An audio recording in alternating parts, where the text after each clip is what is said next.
Ward വിഭജനത്തിലെ Ernakulam ജില്ലയിലേക്കാണ്. Ernakulam ജില്ലയിലും വ്യാപകമായ പരാതികളുണ്ട്. വിഭജനം അശാസ്ത്രീയമാണെന്നാണ് UDF പരാതിപ്പെടുന്നത്. LDF രാഷ്ട്രീയ ലാഭത്തിന് ശ്രമിക്കുകയാണ്.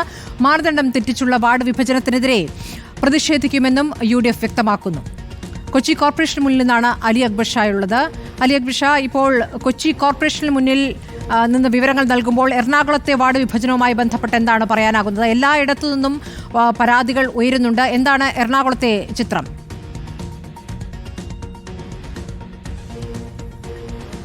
സ്മൃതി, എറണാകുളത്തും ചിത്രം വ്യത്യസ്തമല്ല. വ്യാപകമായ പരാതിയാണ് വാർഡ് വിഭജനവുമായി ബന്ധപ്പെട്ട് ഉയർന്നത്. UDFന്റെ ഭാഗത്തുനിന്നും വലിയ നിലയിലുള്ള പരാതികൾ ഉയരുന്നുണ്ട്. പ്രധാനമായും LDFന് രാഷ്ട്രീയ ലാഭം കൊയ്യാൻ സാധിക്കുന്ന നിലയിലേക്കുള്ള അശാസ്ത്രീയമായ അനധികൃതമായ വാർഡ് വിഭജനമാണ് നടത്തുന്നതെന്നതാണ് UDFന്റെ ഏറ്റവും പ്രധാനമായിട്ടുള്ള ആരോപണം. അത് ശരിവെക്കുന്ന നിലയിലുള്ള ചില കാര്യങ്ങളും തെളിവുകളും അവർ മുന്നോട്ട് വെക്കുന്നുണ്ട്. പ്രധാനമായും പറയുകയാണെങ്കിൽ ഈ ഡിവിഷനുകൾ കൂടുന്ന കാര്യത്തിൽ ജനസംഖ്യാനുപാതികമായി നോക്കുകയാണെങ്കിൽ സ്വാഭാവികമായും ഇവിടെ കൂടേണ്ടിയിരുന്നത് വൈറ്റില, കടവന്ത്ര ഉൾപ്പെടെയുള്ള ഭാഗങ്ങൾ വരുന്ന പ്രദേശങ്ങളാണ്. പക്ഷേ അവിടെ അത്തരത്തിലൊരു സംഭവമോ ഒരു നീക്കമോ ഉണ്ടാകാതെ പള്ളുരുത്തി ഭാഗത്താണ് ഇത്തരത്തിൽ 2 പുതിയ ഡിവിഷനുകൾ വരുന്ന സാഹചര്യത്തിലേക്ക് കാര്യങ്ങൾ നീങ്ങുന്നത്. അവിടെ അത്തരത്തിൽ ജനസംഖ്യാനുപാതികമായി നോക്കുകയാണെങ്കിൽ പോലും പുതിയ ഡിവിഷനുകൾ വരാനുള്ള ഒരു സാഹചര്യങ്ങളും നിലനിൽക്കാത്ത ഈ ഘട്ടത്തിൽ രാഷ്ട്രീയ ലാഭം കൊയ്യുക, വരാനിരിക്കുന്ന തെരഞ്ഞെടുപ്പുകളിൽ രാഷ്ട്രീയ ലാഭം കൊയ്യുക എന്ന ലക്ഷ്യത്തോടു കൂടിയാണ് ഇത്തരത്തിലൊരു നീക്കത്തിലേക്ക് പോകുന്നത്. അതിൽ CPMന്റെ കൃത്യമായ ഇടപെടലുണ്ട് എന്നും UDF എന്തായാലും ആരോപിക്കുന്നുണ്ട്. നിലവിൽ കൊച്ചി കോർപ്പറേഷന് മുന്നിൽ DCC പ്രസിഡന്റ് മുഹമ്മദ് ഷിയാസും അതുപോലെ തന്നെ കൊച്ചി കോർപ്പറേഷന്റെ കൗൺസിലർമാർ ഉൾപ്പെടെ നമ്മളോടൊപ്പം ചേരുന്നുണ്ട്. ഇപ്പോൾ എന്താണ് ഈ വാർഡ് വിഭജനവുമായി ബന്ധപ്പെട്ട് കോൺഗ്രസ് എറണാകുളത്ത് ഉന്നയിക്കുന്ന ഏറ്റവും പ്രധാനപ്പെട്ട ആരോപണങ്ങൾ? സർക്കാരിൻ്റെ വാർഡ് വിഭജനവുമായി ബന്ധപ്പെട്ടുള്ള ചട്ടങ്ങൾക്കും നിയമങ്ങൾക്കും വിരുദ്ധമായിട്ടാണ് കൊച്ചിൻ കോർപ്പറേഷനിലെ വാർഡ് വിഭജനം നടന്നിരിക്കുന്നത്. അതുമായി ബന്ധപ്പെട്ട് ജില്ലാ കളക്ടർക്കും ഡീലിമിറ്റേഷൻ കമ്മിറ്റിക്കും ഞങ്ങൾ പരാതി നൽകിയിട്ടുണ്ട്. ഏറ്റവും പ്രധാനപ്പെട്ടത് ജനസംഖ്യാനുപാതികമായി വാർഡിൻ്റെ വിഭജനം നടത്തണം. 2011 അപ്പോൾ 2011 ജനസംഖ്യാനുപാതികമായിട്ട് വാർഡ് വിഭജനം നടത്തുമ്പോൾ അത് ക്ലോക്ക് വൈസ് തുടങ്ങുന്നത് വടക്ക് പടിഞ്ഞാറൻ അതിർത്തിയിൽ നിന്നാണ്, ഫോർട്ട് കൊച്ചിയിൽ നിന്നാണ്. സാധാരണ എപ്പോഴും അങ്ങനെയാണ് തുടങ്ങാറ്. എല്ലാ ഡീലിമിറ്റേഷനും കാലങ്ങളായി അതിനകത്ത് തന്നെ ഒരു മാറ്റം വരുത്തിയിരിക്കുകയാണ്.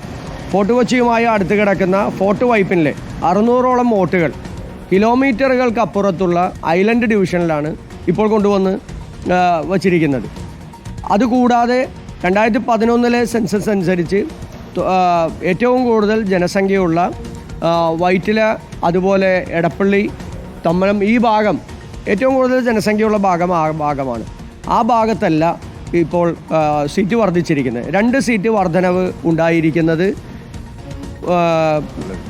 പള്ളുരുത്തിയിലാണ്. പള്ളുരുത്തിയിൽ ജനസംഖ്യാനുപാതികമായി അങ്ങനെ 2 സീറ്റ് വർദ്ധിക്കാൻ പാടില്ല. അപ്പോൾ അവിടെ 2 സീറ്റ് CPMന് ആധിപത്യമുള്ള മേഖലകളിൽ 2 സീറ്റ് വർദ്ധിപ്പിച്ചു.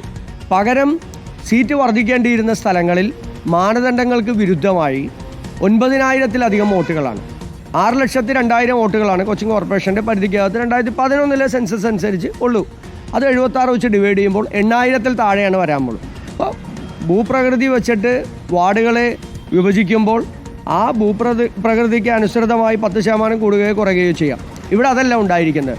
ശരിക്കും ഡിവിഷൻ കൂടേണ്ട സ്ഥലങ്ങളിൽ 9,000-ത്തിലധികം വോട്ടുകളാണ് 18 ഡിവിഷനുകളിലായി ഉള്ളത്. 9,000-ത്തിലധികം വോട്ട്. അത് സർക്കാരിൻ്റെ ചട്ടങ്ങൾക്കും നിയമങ്ങൾക്കും വിരുദ്ധമാണ്. ഈ അയലൻഡുമായി ബന്ധപ്പെട്ട് പറഞ്ഞ കാര്യത്തിൽ മുൻപ് ഇത്തരത്തിൽ ഈ ഭൂമിശാസ്ത്രപരമായ പ്രത്യേകതകൾ പരിഗണിച്ച് കൊച്ചിയുടെ ഭാഗമാക്കി മാറ്റിയതാണ് ഇപ്പോൾ വീണ്ടും തിരിച്ചു പോകാനുള്ളൊരു സാഹചര്യം ഉണ്ടാകുന്നത്.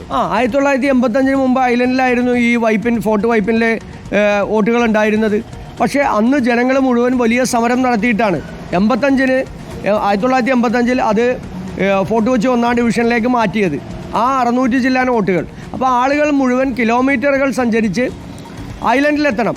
ആ സമരം ചെയ്തത് മാറ്റിയത് ഇപ്പോൾ 10-40 വർഷത്തിന് ശേഷം അത് വീണ്ടും പഴയ രീതിയിലാക്കിയിരിക്കുകയാണ്. അപ്പോൾ ഇവരുടെ രാഷ്ട്രീയ താല്പര്യങ്ങൾ, CPMൻ്റെയും ഇടതുമുന്നണിയുടെയും രാഷ്ട്രീയ താല്പര്യങ്ങൾക്ക് വേണ്ടിയിട്ടാണ്. അതുമാത്രമല്ല, ഇവിടെ ജോയിൻറ്റ് സെക്രട്ടറിയാണ്, അഡീഷണൽ സെക്രട്ടറിയാണ് ഈ വർക്ക് മുഴുവൻ ചെയ്തത്. ഈ വർക്ക് മുഴുവൻ ചെയ്തുകൊണ്ടിരുന്ന അഡീഷണൽ സെക്രട്ടറി അവരുടെ താല്പര്യങ്ങൾക്ക് അനുസൃതമല്ല എന്ന് കണ്ട് ഇത് വേറൊരു അഡീഷണൽ സെക്രട്ടറിയെ കൊണ്ടുവന്ന് നിലവിലുള്ള ആളെ മാറ്റി പുതിയൊരാൾക്ക് ചുമതല കൊടുത്തു. വന്നിരിക്കുന്ന ആൾക്ക് ഇത് എന്താണെന്ന് കൂടി അറിയില്ല. പകരം ഉദ്യോഗസ്ഥന്മാർ, ഈ അഡീഷണൽ സെക്രട്ടറി പുതിയ ആൾ വന്ന് അയാളാണ് ഈ പ്രവർത്തനങ്ങൾ നടത്തിയത് എന്ന് വരുത്തി തീർത്ത് അവരുടെ CPMൻ്റെ ഉദ്യോഗസ്ഥന്മാരെ അവരെ വച്ച് CPM നേതാക്കന്മാർ കൊടുത്ത അതേ ലിസ്റ്റാണ് ഇപ്പം അംഗീകരിച്ചിരിക്കുന്നത്. ഏത് നിലയിലാണ് ഇനി കോൺഗ്രസിൻ്റെ പ്രതിഷേധവും അതുപോലെ തന്നെ നിയമപരമായ നടപടികളുമായി മുന്നോട്ട് പോകും? അതിപ്പോൾ ജില്ലാ കളക്ടർക്ക് വ്യവസ്ഥാപിതമായിട്ടുള്ള മാർഗങ്ങളിലൂടെ ഞങ്ങൾ പരാതി കൊടുത്തിട്ടുണ്ട്. ഡീലിമിറ്റേഷൻ കമ്മിറ്റിക്ക് പരാതി കൊടുക്കും. ഇതെല്ലാം വ്യവസ്ഥാപിതമല്ല എന്ന് പറഞ്ഞ് രാഷ്ട്രീയ താല്പര്യം മുൻനിർത്തി ഇത് തള്ളിക്കളയുകയാണെങ്കിൽ കോടതിയെ സമീപിക്കുന്ന സമീപനമായിരിക്കും ഉണ്ടാകുക. കോർപ്പറേഷൻ കൗൺസിലർമാർ, മിനിമോൾ അടക്കമുള്ള അരിസ്റ്റോട്ടിലും ഹെൻറിയും പൈനിത്തറയും അടക്കമുള്ള കോർപ്പറേഷൻ്റെ നിരവധി വട്ടക്കാലം കൗൺസിലർമാരായിരുന്ന ആളുകളാണ്.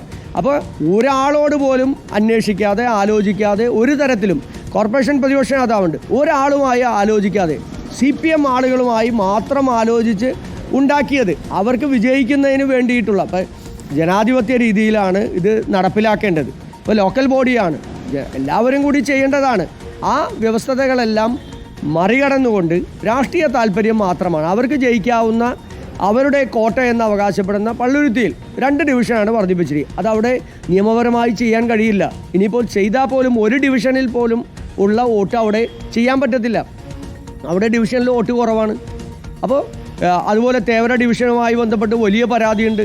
പുഴയും പാലവും എല്ലാം കടന്നിട്ടാണ് കിലോമീറ്റർ കടന്നിട്ടാണ് കട്ടാരി ഭാഗം ഉൾപ്പെടെ കൊണ്ടുവന്ന് തേവരയിൽ കൊണ്ടുവന്ന് വച്ചിരിക്കുന്നത്. അപ്പോൾ ഇത് വലിയ ക്രമക്കേടാണ് ഇതിനകത്ത് നടന്നിരിക്കുന്നത്. ഈ സ്മൃതി, ഇതാണ് ഏറ്റവും പ്രധാനമായും UDFന്റെ ഭാഗത്തുനിന്ന് ഉയരുന്ന പരാതി. അതായത് നാച്ചുറൽ ബൗണ്ടറീസ് കീപ്പ് ചെയ്യുന്നു എന്നുള്ളതാണ് LDFന് അനുകൂലമായിട്ടുള്ള ഇടങ്ങളിൽ ഈ വിഭജനത്തിലേക്ക് കടക്കാത്തതിന് കാരണമായി പ്രധാനമായും പറയുന്നത്. പക്ഷേ മറ്റിടങ്ങളിൽ, അതായത് ഇവർക്ക് രാഷ്ട്രീയ ലാഭം കൊയ്യാൻ സാധ്യതയുള്ള ഇടങ്ങളിൽ ഈ നാച്ചുറൽ ബൗണ്ടറീസ് കൂടി കണക്കാക്കാതെ അത് വകവയ്ക്കാതെയുള്ള നിലയിലുള്ള വിഭജനത്തിലേക്കാണ് കടന്നിരിക്കുന്നത് എന്നും ഏറ്റവും പ്രധാനപ്പെട്ട ആരോപണമായി UDFന്റെ ഭാഗത്തുനിന്ന് ഉയരുന്നു. അതുപോലെ UDF കൗൺസിലർമാരുടെ ഏതെങ്കിലും നിലയിലുള്ള ആലോചന ഈ വിഷയത്തിൽ നടത്തിയിട്ടില്ല എന്നതുമാണ് പ്രധാന ആരോപണം. ശരി, ഇല്ല, ഒരു ആലോചന നടത്തിയിട്ടില്ല. മാത്രമല്ല അവർ പറഞ്ഞ കൗൺസിലേഴ്സായിട്ടോ ജനപ്രതിനിധികളായിട്ടോ ആലോചന നടത്തില്ല എന്ന് പറഞ്ഞു. പക്ഷേ ആദ്യം തുടങ്ങിയ DC സെക്രട്ടറി നന്നായിട്ട് തന്നെ ചെയ്തു തുടങ്ങിയതാണ്. അത് CPMന് അനുകൂലമല്ല എന്ന് തോന്നിയപ്പോഴാണ് അദ്ദേഹത്തെ എടുത്ത് മാറ്റി പുതിയ അഡീഷണൽ സെക്രട്ടറിയെ വെച്ചു. അനുകൂലമല്ല എന്ന് തോന്നിയ അഡീഷണൽ സെക്രട്ടറി ഇവിടുന്ന് സ്ഥലമായി. അതെ ഒരിക്കൽ ആദ്യം നല്ല ചെയ്തു തുടങ്ങിയ അഡീഷണൽ സെക്രട്ടറി മാറ്റിയിട്ട് പുതിയ ആളെ വെച്ചു. അയാൾക്ക് ഒരു ഉത്തരവാദിത്തം ഏറ്റെടുക്കാൻ പറ്റില്ല, കാരണം വന്നിട്ട് 3-4 ദിവസമായിട്ടുള്ളൂ. ശരി, വ്യാപകമായ പരാതികളാണ്, ഗൗരവത്തിലുള്ള പരാതികളാണ്, പലതും നിയമ പോരാട്ടത്തിലേക്കും കടക്കുന്നു. അതല്ലാതെ കൊടുത്തിരിക്കുന്ന 16,000 പരാതികൾ, അതിന്മേൽ എന്തായി നടപടികൾ എന്നുള്ള കാര്യവും അറിയേണ്ടതുണ്ട്. അലി അക്ബർ ഷായാണ് കൊച്ചി കോർപ്പറേഷൻ മുന്നിൽ നിന്നുള്ള വിവരങ്ങൾ നൽകിയിരിക്കുന്നത്.